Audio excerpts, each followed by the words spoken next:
Have you ever considered what truly defines a democratic society, especially regarding who has a voice in its future?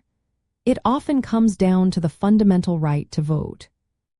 When we look at the United States Constitution, the 15th Amendment stands as a landmark, specifically granting African American men the right to vote.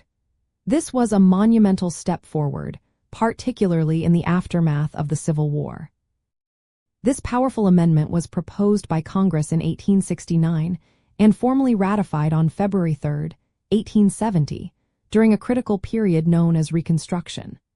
Its core purpose was revolutionary for its time, to ensure that citizens could not be denied the fundamental right to cast a ballot based on their race, their color, or any prior condition of servitude, meaning if they had been enslaved. This was a direct response to the horrific institution of slavery and the need to integrate formerly enslaved people into the political life of the nation. However, the path to actual voting and the full exercise of this newly granted right was far from smooth and filled with obstacles. Despite this clear constitutional guarantee, many states, particularly in the post-Civil War South, quickly enacted a series of insidious and discriminatory practices. These included devices like poll taxes, which were mandatory fees required to vote and often too expensive for impoverished citizens, and complex literacy tests, which were frequently administered unfairly or with impossible questions, specifically designed to fail Black voters.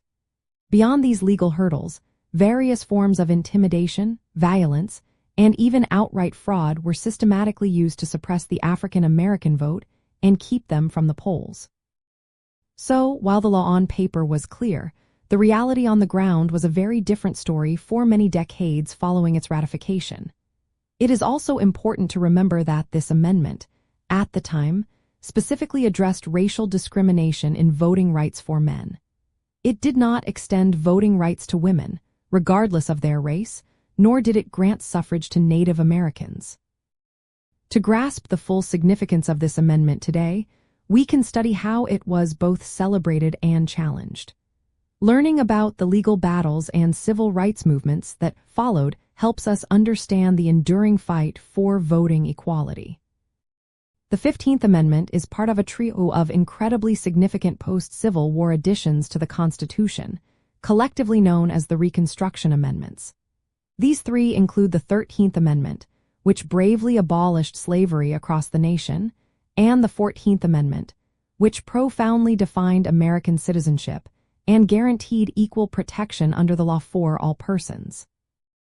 Together, these amendments were absolutely pivotal in fundamentally reshaping American society and laying critical legal groundwork for civil rights.